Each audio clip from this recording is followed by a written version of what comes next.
These were private homes with 121 rooms, 31 bathrooms, and ballrooms built for 1,200 guests. One even had an underground rail system to transport coal directly to the house, and they were demolished in less than 30 years. If you walk down Fifth Avenue today, you'd never know they existed. So how did the richest street in the world, known as Millionaires Row, get tossed in the trash? Today we're unpacking 6 Gilded Age mansions New York couldn't wait to tear down. We start with Jay Gould. He was the most hated man in New York, a robber baron who didn't care about being liked. While his neighbors were building palaces to show off, Gould was building something completely different, a heavy, dark, neo-Gothic mansion built to keep people out. He eventually left the home to his son, George, but George didn't want a dark fortress. He wanted to be a socialite. He thought his father's house was ugly and outdated, and as we'll see later, George would eventually go to extreme lengths to erase it entirely. But to become the socialite George craved to be, he had to get past the woman who held the keys to that gate, and she lived just a few blocks away. Caroline Astor, the undisputed queen of New York high society. She literally decided who mattered and who didn't. Completed in 1896, the Astor Mansion at 65th and 5th was a French Renaissance chateau designed for one purpose: hosting. It featured a 4-story ballroom large enough to hold 1,200 guests at once. Inside were grand reception rooms, formal parlors, and a massive central staircase made of solid marble. Everything about it was meant to showcase her power, influence, and control on society.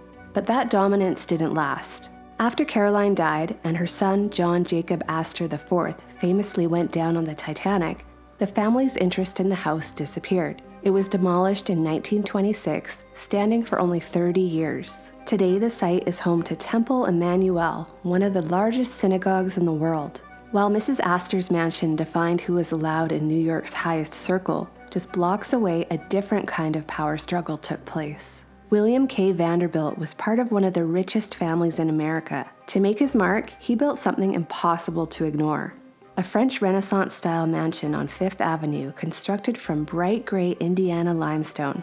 It was covered in stone pinnacles, carved gables, and a steep slate roof that made it resemble a European palace. Inside, it was even more elaborate. Massive bronze doors opened into a 2-story grand hall carved from stone.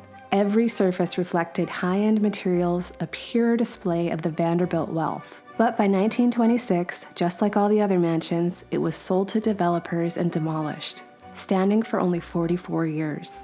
Today, 660 Fifth Avenue is a 41-story office tower. The spires are gone, replaced by commercial storefronts and offices. But then came Cornelius Vanderbilt II, and he wasn't about to be outdone by his little brother.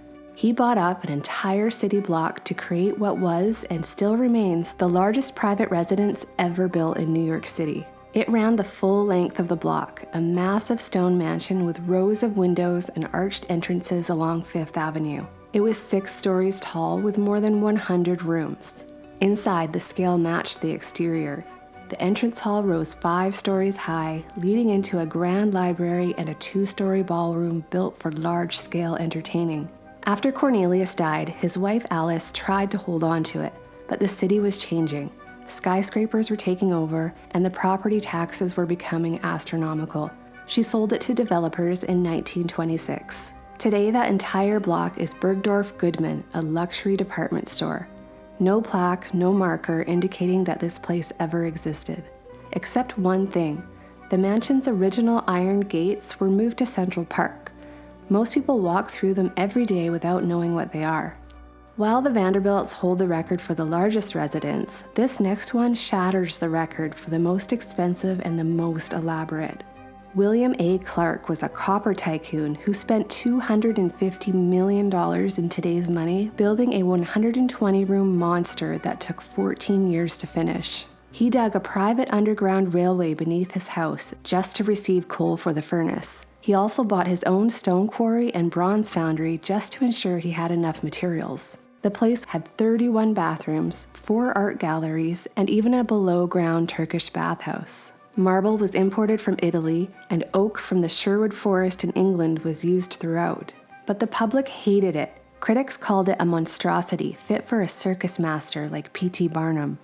Clark died in 1925. Just 2 years later, a developer bought what was the most expensive house to ever be built in New York for a fraction of its cost and immediately demolished it. It stood for only 16 years. A boring luxury apartment block sits there today. Remember George Gould, the son who inherited his father's fortress but didn't want to be associated with it? This is what he replaced it with. Certainly doesn't have as much character. Built in 1906 after every other mansion we've just looked at, this was George's final attempt to erase his father's robber baron reputation. But in the end, even being modern couldn't save it. It met the same fate as the others. It was demolished and turned into a standard apartment block.